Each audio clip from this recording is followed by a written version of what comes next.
How we doing today? Woo. How are we doing today? That's good. Just thought I'd shake us up a little. All right. Today, we're going to continue our journey through the book of Genesis.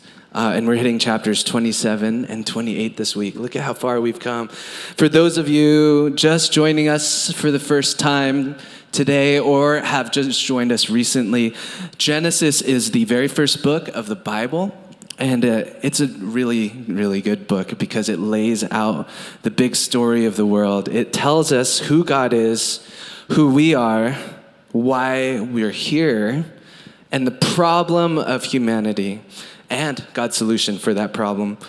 And as we know, the problem is sin, and the solution is Jesus. And we see glimpses and stepping stones and hints towards that culmination of that great story as we dig into this book. So it's been really wonderful. So at this point in the Bible, we are following the storyline of one family, but it is a storyline that will affect the whole world, not just them, including you and me, because it's this family that will eventually bring Jesus into the world. So to recap, we've had Abraham and Sarah, the first generation, their son Isaac, who married Rebekah. We talked about that a little last week. And now the story comes down to their two sons, Jacob and Esau. We're going to read a pretty pivotal, crazy moment in this family's history. But would you pray with me one more time before we get into this? So Lord, thank you so much for today. And thank you for your word, that we get to really dive in and learn about you and your goodness and your faithfulness to us. Just pray that you would be with us today and help what you need us to hear to sink into the soil of our hearts. And if there's anything that is said up here that is not okay, would you just remove that from our memory? In your name, amen. Amen. So there's an ancient Greek myth of the character of Icarus. Some of us have maybe heard of this, who famously flew too close to the sun. Now, in the story, he and his father, Daedalus, were in captivity, but his father had this great idea of building a set of wings for themselves out of wax to help them escape. Sounds like a solid plan. But one of the chief instructions he gave as they were ready to go, he gave his son Icarus, was to take the middle way in case the moisture weighs down your wings. If you fly too low, or if you go too high, the sun will scorch them. So travel between the extremes. So Daedalus and Icarus went and launched themselves. They flew together for a time and things were good. They were escaping. The plan was working. But as they flew, Icarus got a little cocky, a little arrogant, and he started feeling this urge to fly higher and higher, getting closer and closer to the sun, ignoring his father's warnings until the wax in his wings melted and he fell to his death, killed by greed and ambition and rebellion. Very cheerful topic. Sorry about that. But in this story, we have a plan, an instruction from the father to the son, that if they stayed together in unity, they would make it. But instead, the son separated himself from his father to his doom. Disunity and conflict can be quite costly, yeah? It's unfortunately, though, something we run into all through our lives, isn't it? It seems to be part of the human condition to disagree, to cost ourselves relationship. And even those of us with the best conflict resolution skills, you probably think, I got this. I can resolve any conflict I'm in. Even those of you who are really good at this will have moments of disagreement that are hard to navigate, yeah? And in this week's passage, we're going to see something like this play out in our family of characters. So if you've got your Bibles, open them up to Genesis 27. We're going to really hone in on 27, and we'll touch on 28 as well. We'll also have it on the screen if you do not have a Bible yet. So Genesis 27, verse 1. Again, Isaac is the father. When Isaac was old and his eyes were so weak that he could no longer see, he called for Esau, his older son, and said to him, "My son." "Here I am," he answered. Isaac said, "I am now an old man and don't know the day of my death. Now then, get your equipment, your quiver and bow, and go out to the open country to hunt some wild game for me, and prepare me the kind of tasty food I like, and bring it to me to eat, so that I may give you my blessing before I die." Verse 5. Now Rebekah, this is the mom, Rebekah was listening as Isaac spoke to his son Esau. And so when Esau left for the open country to hunt game and bring it back, Rebekah said to her other son Jacob, "Look, I overheard your father say to your brother Esau, 'Bring me some game and prepare me some tasty food to eat, so that I may give you my blessing in the presence of the Lord before I die. Now, my son, listen carefully and do what I tell you. Go out to the flock and bring me 2 choice young goats, so I can prepare some tasty food for your father, just the way he likes it. Then take it to your father to eat, so that he may give you his blessing before he dies." Verse 11, Jacob said to Rebekah, his mother, "But my brother Esau is a hairy man, while I have smooth skin. What if my father touches me? I would appear to be tricking him and would bring down a curse on myself rather than a blessing." And his mother said to him, "My son, let the curse fall on me.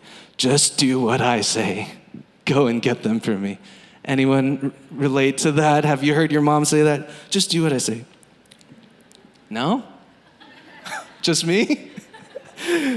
All right, wow. So things are kind of odd, a little awkward, a little not good with this family. Back in chapter 25, when Jacob and Esau are first born, God actually made it clear what his plan was for these two. He said that there are 2 nations in Rebekah's womb and 2 peoples within them. And one people will be stronger than the other. The older will serve the younger. The older will serve the younger. The plan was always for Jacob, who is the younger one, to be the chosen one. But we see here that Isaac, their dad, does not agree with God. Isaac wants Esau, the older one, the firstborn, to take the blessing in the bloodline.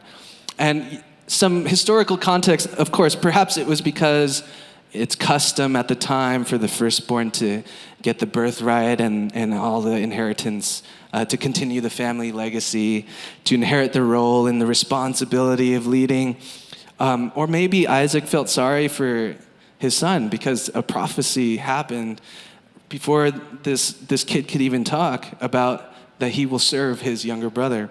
Whatever the reason is, though, Isaac wanted to circumvent what God was saying and give the blessing to Esau. And a note about the blessing, in our small groups, we talked a little about like birthright and blessing and like, what's the difference? This blessing is huge. It's as binding as you could get without signing a contract. At the time, and in the ancient times, there was no attorney of law or a court of law to enforce estate planning and wills and testaments and stuff like that. So this blessing that the father hands down to the son is as binding as a contract. It's almost like a last will and testament.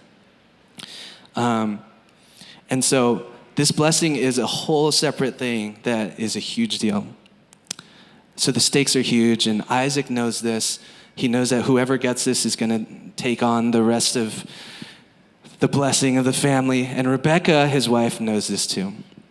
She knows that, and what she also knows, okay, is that it's her younger son who's supposed to get this blessing. So husband wants it one way, wife wants it another way. And they are in complete disagreement. And also, Rebekah doesn't even hear it directly. She eavesdrops when Isaac tells Esau, "Hey, here's our plan." And Rebekah's like, "Ooh, okay. All right, here, listen, Jacob. I heard this. It's like there's a lot of miscommunication happening here. Rebecca doesn't seem to trust Isaac. She didn't talk to him about this, didn't consult him and say, hey, remember what God said? There was nothing happening there. Interesting, right? Can anyone relate to this kind of family dynamic where maybe there's some miscommunication or some talking around each other? Maybe. Interesting. Let's keep going. All right, back to the word. Verse 14. So he, Jacob, went and got them and brought them to his mother, and she prepared some tasty food just the way his father liked it. Then Rebekah took the best clothes of Esau, her older son, which he had in the house, and put them on her younger son Jacob. She also covered his hands and the smooth part of his neck with goatskins. Then she handed to her son Jacob the tasty food and the bread she had made. It's very elaborate with her plan. Verse 18. So he went to his father and said, my father. Yes, my son, he answered. Who is it? Jacob said to his father, I am Esau, your firstborn. I have done as you told me. Please sit up and eat some of my game so that you may give me your blessing. Verse 20, Isaac asked his son, how did you find it so quickly, my son? The Lord your God gave me success, he replied. Then Isaac said to Jacob, come near so I can touch you, my son, to know whether you really are my son Esau or not. Jacob went close to his father Isaac, who touched him and said, the voice is the voice of Jacob, but the hands are the hands of Esau. He did not recognize him, for his hands were hairy like those of his brother Esau. So he proceeded to bless him. Are you really my son Esau? He asked. I am, he replied. And in verse 25, then he said, my son, bring me some of your game to eat so that I may give you my blessing. And Jacob brought it to him and he ate. And he brought some wine and he drank. Then his father Isaac said to him, come here, my son, and kiss me. So he went to him and kissed him. And when Isaac caught the smell of his clothes, he blessed him. The smell of my son is like the smell of a field that the Lord has blessed. May God give you heaven's dew and earth's richness, an abundance of grain and new wine. May nations serve you and peoples bow down to you. Be Lord over your brothers, and may the sons of your mother bow down to you. May those who curse you be cursed, and those who bless you be blessed. Boom. There's the blessing. Intended for Esau, but not really. It was given to Jacob. Happy ending, right? No. This actually kind of sucks. Our main character is kind of a deceitful person. He not only manipulated his big brother a few chapters ago to give him his birthright, but now he's stolen the great blessing of his father that was intended for his big brother. Jacob is a liar and a deceiver. I mean, this is the kind of guy that in our movies and TV shows gets classified as a villain, usually. Sauron from Lord of the Rings was called the deceiver. Emperor Palpatine from Star Wars, he manipulated the entire galaxy to war against itself. He deceived everything. The machinations of Jacob here are up there with Game of Thronesian intrigue and betrayal. This just doesn't feel good. And yet, Jacob is not even the one who started this in the first place, right? It was Isaac, his father, who tried to circumvent the plan of God. He wanted to make his own plan happen, just like his father before him, Abraham, we read in a few chapters ago. The rebellion against God can be generational. Isaac is not on the same page as his wife. None of this feels great. And here's the aftermath. We're going to go into verse 30. After Isaac finished blessing him and Jacob had scarcely left his father's presence, his brother Esau came in from hunting. He too prepared some tasty food and brought it to his father. Then Esau, he said to him, "My father, please sit up and eat some of my game so that you may give me your blessing." Uh-oh. In verse 32, his father Isaac asked him, "Who are you?" "I am your son," he answered, "your firstborn Esau." Verse 33, Isaac trembled violently and said, "Who was it then that hunted game and brought it to me? I ate it just before you came, and I blessed him. And indeed, he will be blessed." When Esau heard his father's words, he burst out with a loud and bitter cry and said to his father, "Bless me too, my father." But he said, "Your brother came deceitfully and took your blessing." Esau said, "Isn't he rightly named Jacob? This is the second time he has taken advantage of me. He took my birthright and now he's taken my blessing." Then he asked, "Haven't you reserved any blessing for me?"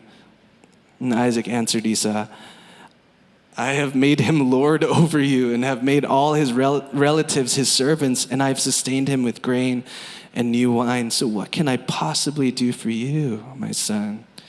And Esau said to his father, "Do you have only one blessing, my father? Bless me too, my father." Then Esau wept aloud.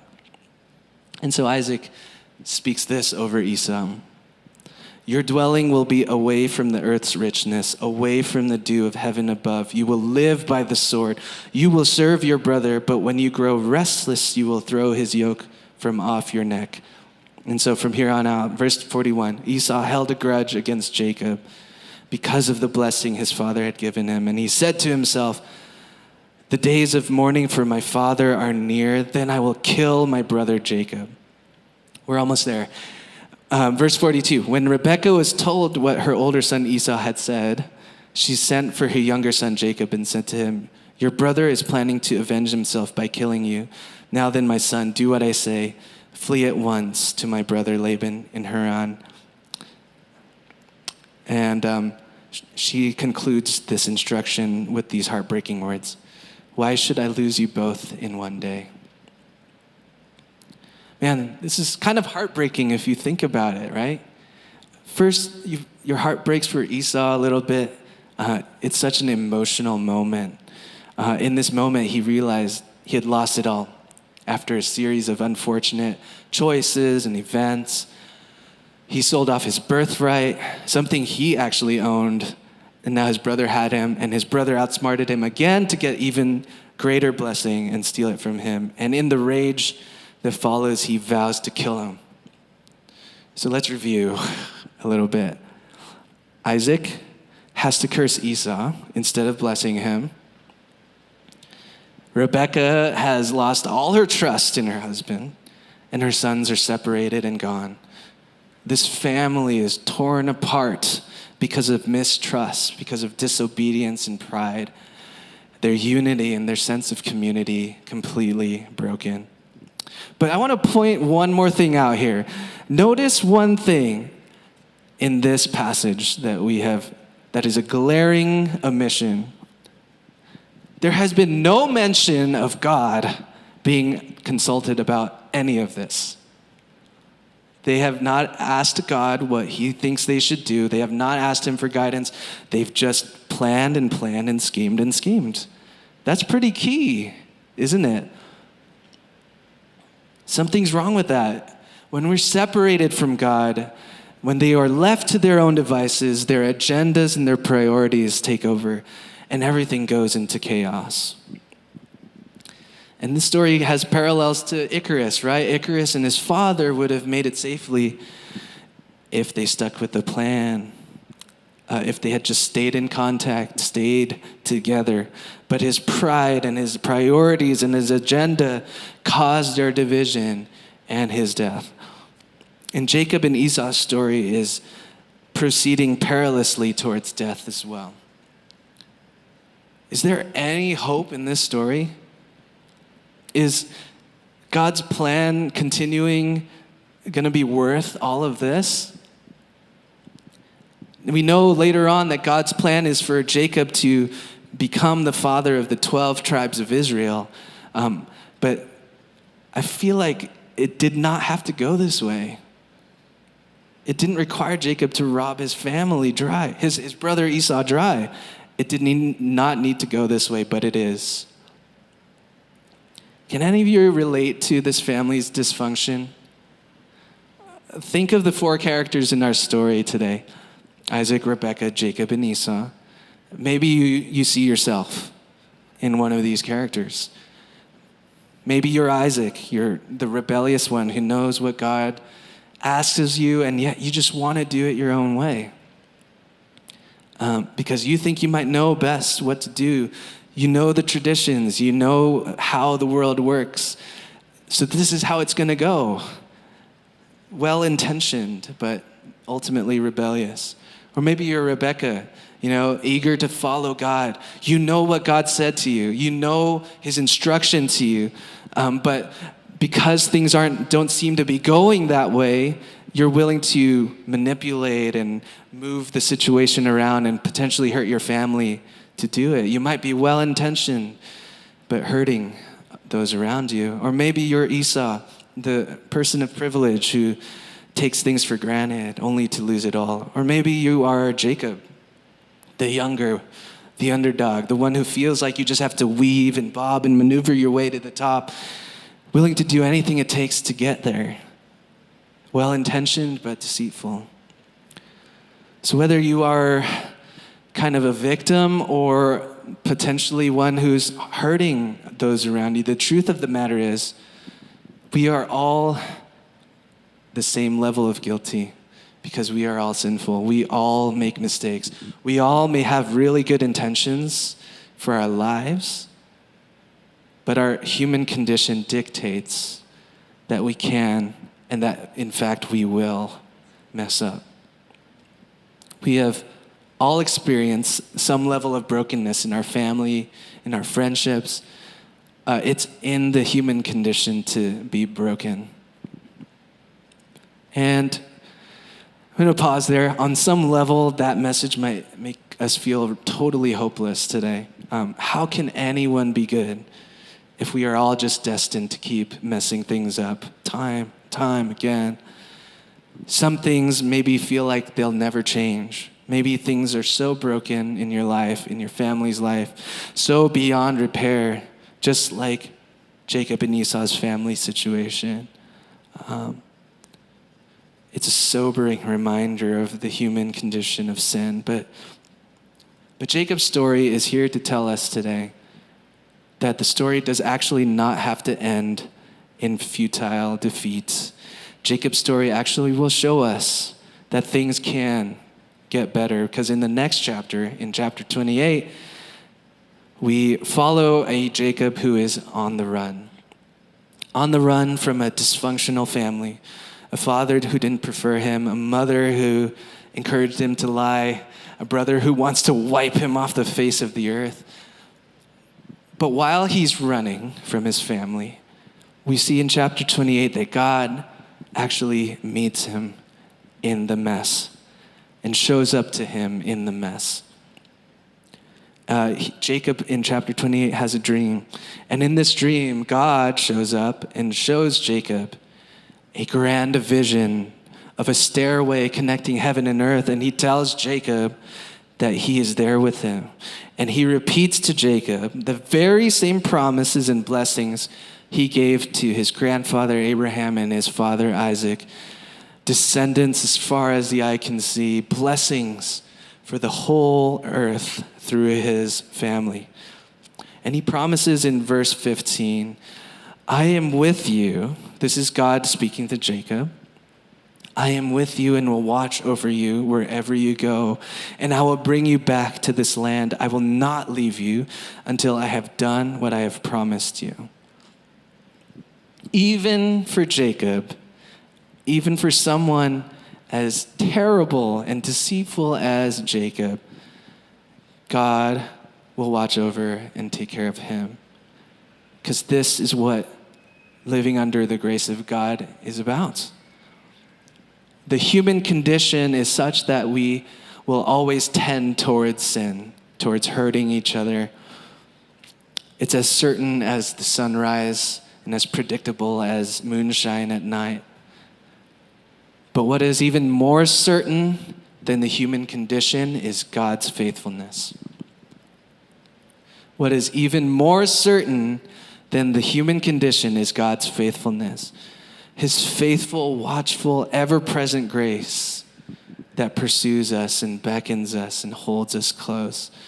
So when God shows Jacob this radical vision, when God grabs Jacob with his grace, Jacob's life changes and he vows to follow him. In verse 20, Jacob says that if God will be with me and will watch over me on this journey I am taking and will give me food to eat and clothes to wear so that I return safely to my father's household, then the Lord will be my God. Jacob turns towards God in his moment of desperation, and God is there to meet him. And it's here that we need to realize a few things. God shows that he is faithful even when we are faithless. That's one of the main points here is God shows us that he is faithful when we are faithless. He will actually use our mistakes. But I want to just make it clear, God isn't like happy that we're deceitful or, he isn't happy with Jacob in terms of him sinning and doing all this manipulation stuff. He doesn't need it though. He doesn't need us to maneuver in order for him to work. Does that make sense? Today, you might have walked through those doors in the back feeling like in a similar spot. Maybe you're feeling a little beat up by life, or maybe you feel like you keep messing things up. There's a bitter taste in your mouth maybe of regrets or foiled dreams or ambitions that are just stagnant, and you feel like you're just living life without really thriving. But today, I feel like God is inviting us today to taste instead of the gentle and persistent faithfulness of him. It is a faithfulness that spans generations. We sing songs. A lot of the times in the lyrics, there's like 1,000 generations falling down in worship, right? We sing about the history of being followers of Jesus, and there are generations and generations before us who have experienced God's faithfulness and have lived through it to the point where we stand here and sit here today living under the same exact faithfulness that God showed for generations and generations, going all the way back to our spiritual forefathers, Abraham, Isaac, and Jacob. This is the same God who took care of them through their weakness, who will also take care of us today. Deuteronomy 7:9 says, he is the faithful God who keeps his covenant for 1,000 generations and lavishes his unfailing love on those who love him and obey his commands. He is the same faithful God yesterday, today, and forever. The God of Abraham, Isaac, and Jacob is the God of me, Job Eng, the God of Glenn Taylor, the God of Ryan Amano, the God of you, of me, of all of us. He is here because he is with us. We sit under the grace of a loving God. It's a beautiful reality.